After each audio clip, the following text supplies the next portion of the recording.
Aya. Mzee Baba Juma, mbona kama una furaha kuna nini? Bwana hujajua? Sijui. Ni Mugisha Music Company.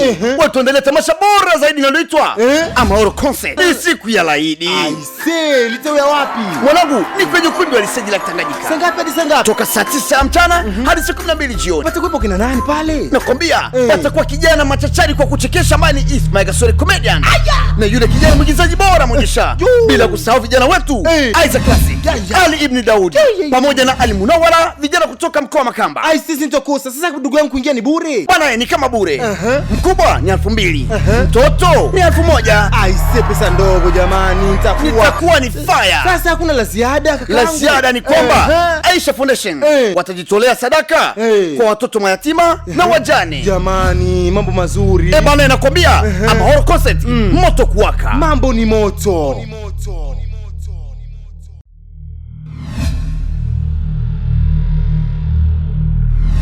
Hari umukobwa uzomita Princess Samandari, hari umuhungu uzomita Prince Samandari. Uyo niwe azombera vyose kuri jewe. Na mugabo nkene na kintu nkene nzikorera afise amaboko abiri. Turere umwana wacu. C'est fini. Dancing Prince Princess. Yes.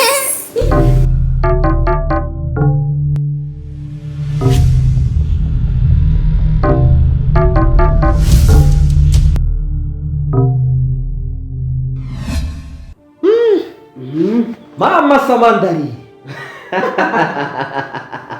Bahandari shishwandari. Kutongerako. Ayo n'amasino yiwanje kuva nkiri umwana mutoyi. Yego. Aisha muri no minsi turavumye. Urazi rero. Ngera kubwire. Mama Keira. Ubu nitukiri kumwe. Samandari. Nitukiri kumwe. Mama Keira ubu nitukiri kumwe. Samandari. Bahandari shishwandari. Kutongera uvuze Samandari cyongera ko bahandari shishwandari. Ni kuvuga jewe sintebya kandi ndashishwa. Maze gushishwa sefini. Oya warashishwe vyovyo. Mama Keira. Uraronka inguvu. Zo kubahuka. Urirukana umufasoni nkuriya. Umufasoni. Umufasoni atabyara ni umufasoni. Umufasoni atabyara si umufasoni. Nene wowe washaka rero imyaka 10 yose. Ngume nihangana ndindira. Kandi nigishoboka Samandari bahandari shishwanda niko bahise kubangira umwana muto. Nubaje base decision sefiri nuko nyene. Niko bimeze. Samandari. Bahandari heka ndiko ndarota. Ariko mugabo nubuje sindagutaha. Ubwo mumbwire yuko wamwirukanye Mama Keira. Umufasoni mwiza nkuriya. Ameze neza. Umuravye vraiment ni mwiza ntacabaye.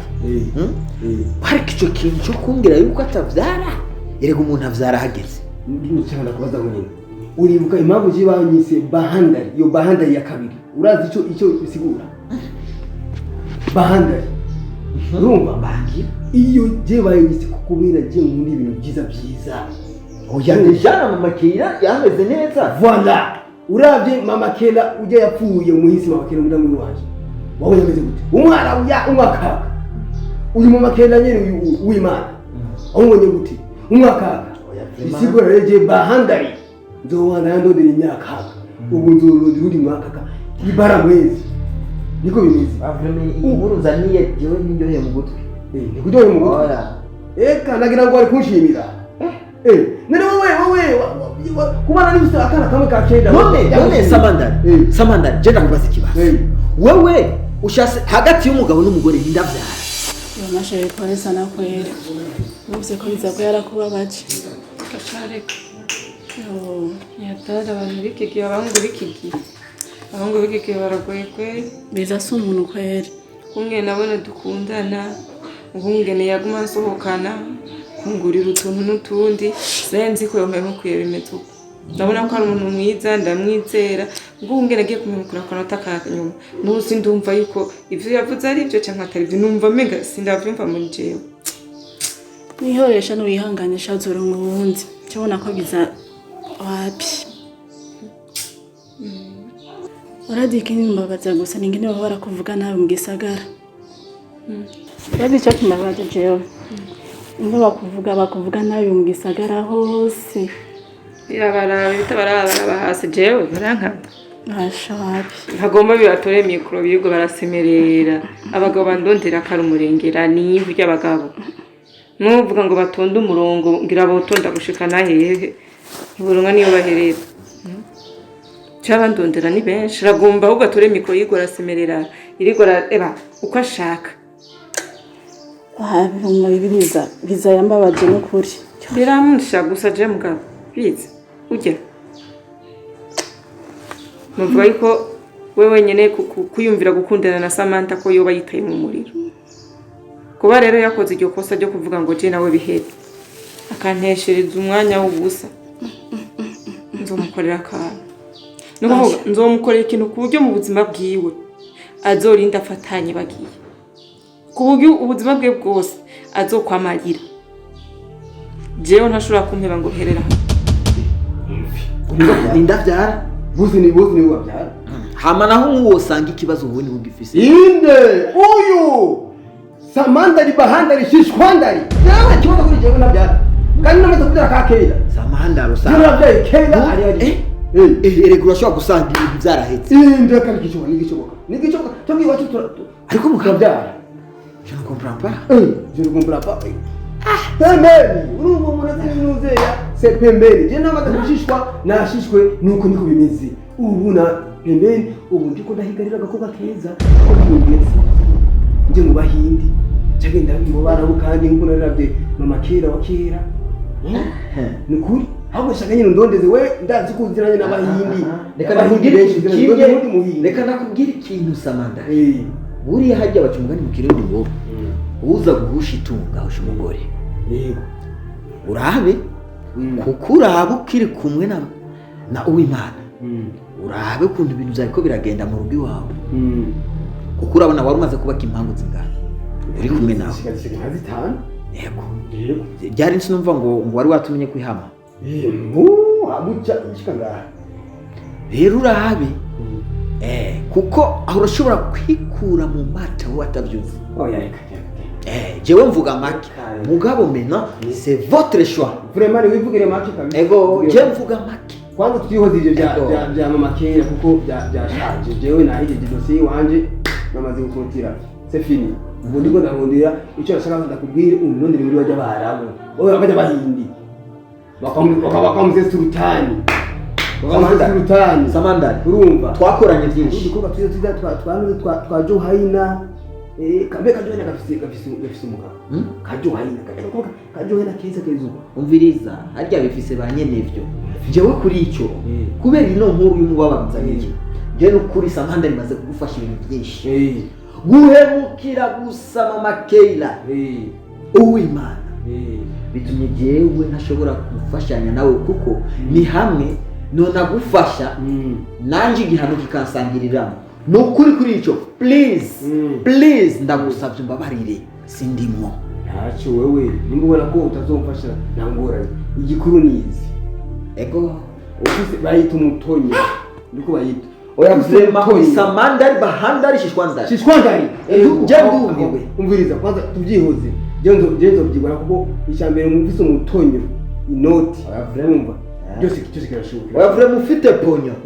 Nta kizokwanza. Sefini. Kwanza rindire kwanza ahuguranye bukije kintu. Wewe gute kwanza.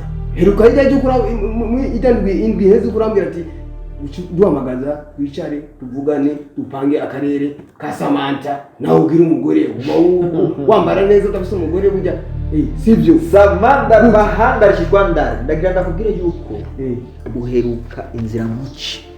Abantu muci bisigura hari mpene hari kiziriko. Buriya jewe nibo nyitwa shishwandari ngo banyite bahandari. Je banyita serienderi. Utazi gutonda serienderi ni kubuseri. Je donc di serie. Kandi ndi umuntu ari strict. Mbonye ikintu kitariko kigenda neza. Canca mu yindi nzira. Buriya nasanze Samantha.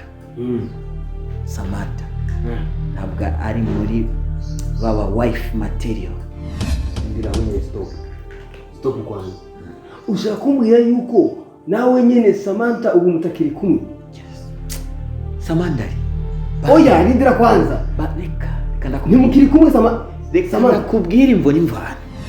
ashobora kumubariza umutima wanje ngo uhere hajya oya nanjye ntegerezwa ko mukuru twese tubabare gusa ivyo navyo byo kuvuga ngo baramvuga bareke bavuga barakuvuga n'umutwe wabo no hose no mu Kajaga nimba ari no mu Kigobe no mu Kibenga mu Kanyosha azi ko dufise abagenzi benshi imisi bavuga gusa Samantha barayobanye nawe urumva rero ubu barabuze icyo bakora bakirirwa biciye kuri jewe Samantha mu Kajaga hariho ababosi bandondera mu Kigobe Ikiriri mu Kinindo nuvuga igisagara cyose abagabo bose bafise amahera ko bandondera je mbona ko ari karatumwanya wose bizambabaje kweri kandi ujya mushikiwi wafise umunwa ntanze kwicara ruhande rumwe ujya mugore mugabo rero kuvuga jewe sinumva ni nko gutumwanya wewe gusa neje ko ntakangwa n'urupfuko jewe gatura yuko dora ngundi kumuronka ahubwo nzocagura kumuronka nzocagura he kandi usiga kuronga kumva kuvuga nabi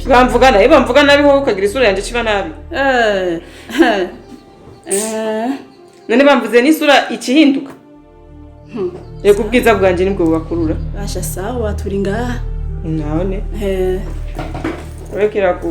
kurekana n'amajambo ubonye batanguye kumvuga nabi ukumva bamvuze nabi wumva tubabwira tujya mu koga ameze neza hari ibindi kazima urawuvyumva wewe zunsiga amata bavyumva untera amashurwe none nuri umugenzi wanje hanza noneho nivyo vy'uruvugo rwa birabana n'umwatavugwa wose kuvugwa yaheze mu ndakwanyina basha turi ngaha urambwira nurufise ubwoba bwiki jewe yawuranwe wewe ibitambabaje ariko abaje kwikina jewe ndikora umugenzi wanje nindi umugenzi wawe biga birambabaza babaza gute bikubabaje gute ibintu bitambabaje ufise ubwoba bwiki je nubwo bagomba bakanyirwa kuva mu gitondo n'umunwa wawe Hega Samantha uri umugenzi wanje kandi ndagukunda ndabizi ko nkunda kandi nanje ndagukunda karumva revye ntuyangayishe navyo ngiki ingorane ifise n'ingorane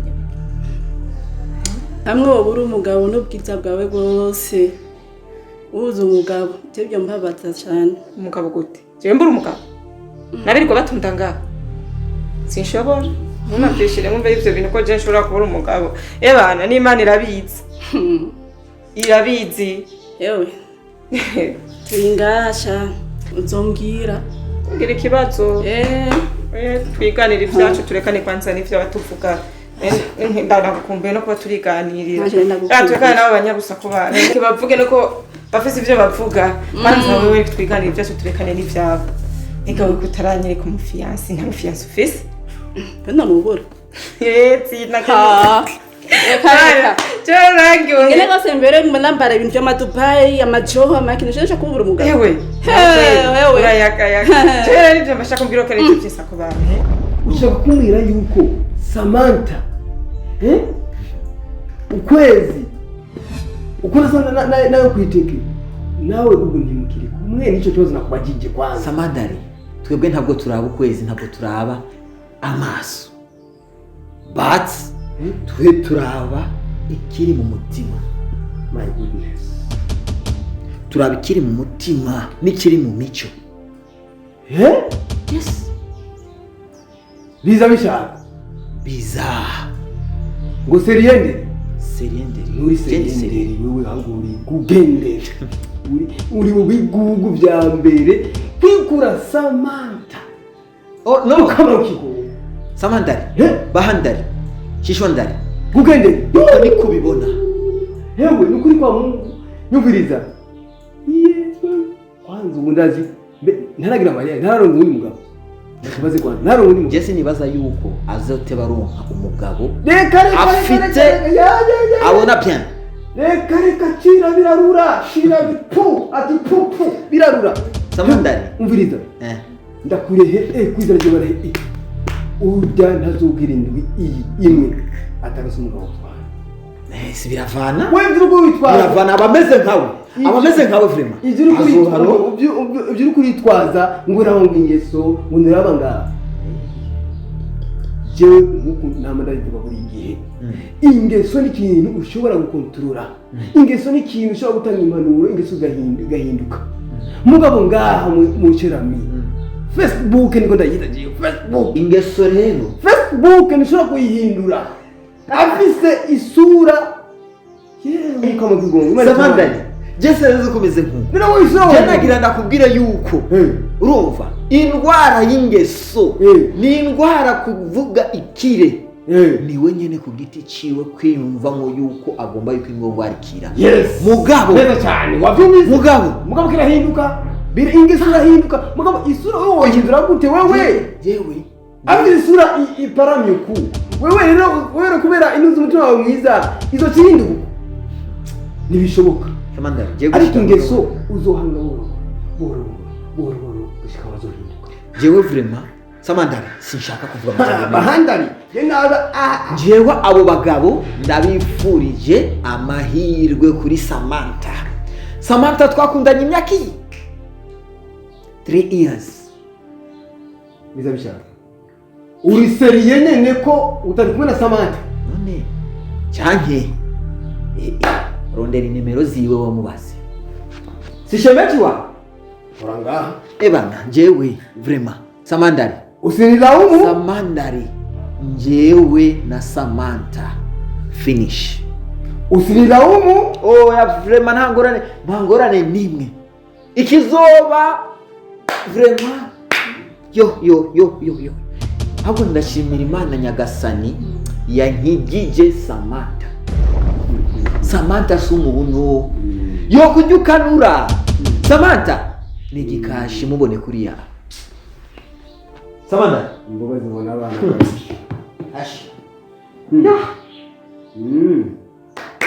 Ndakoze jewe kuri jewe ni nkuru nziza asha je ndabifurije abandi bakaba amahirwe iyo ni nkuru nziza kuri jewe asha iwawe mugabo sawa yego urakoze cyane komera Samandari bahandari shishwandari yango ari giko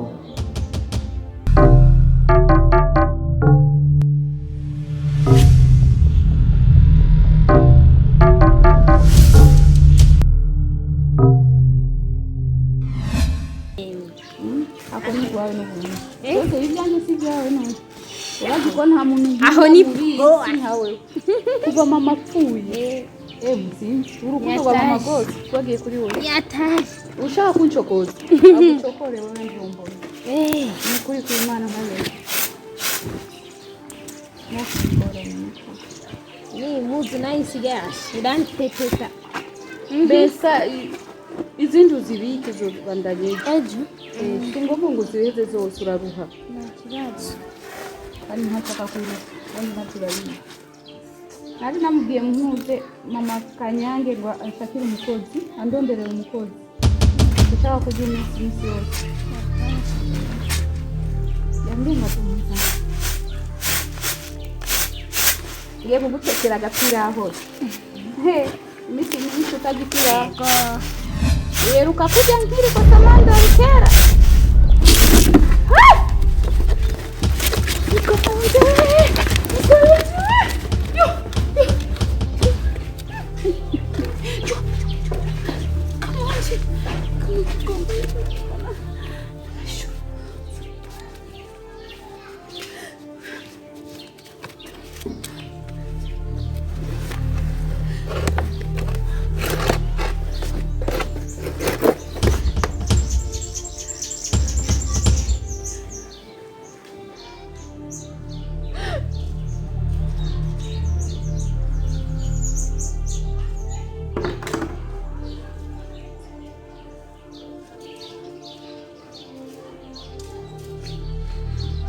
Come on.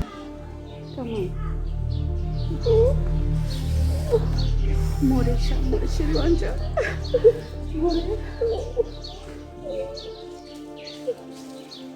More. Tujye mu nzu. Byo kumesa byihutse.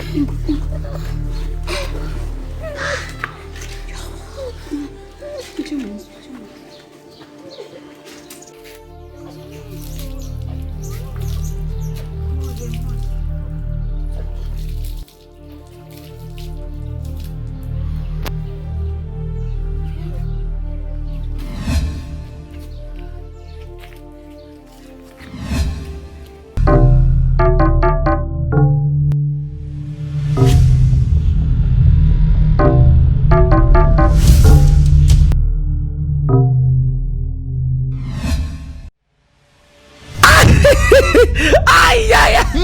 mbona kama una furaha kuna nini? Bwana hujajua? Sijui. Ni Mugisha Music Company.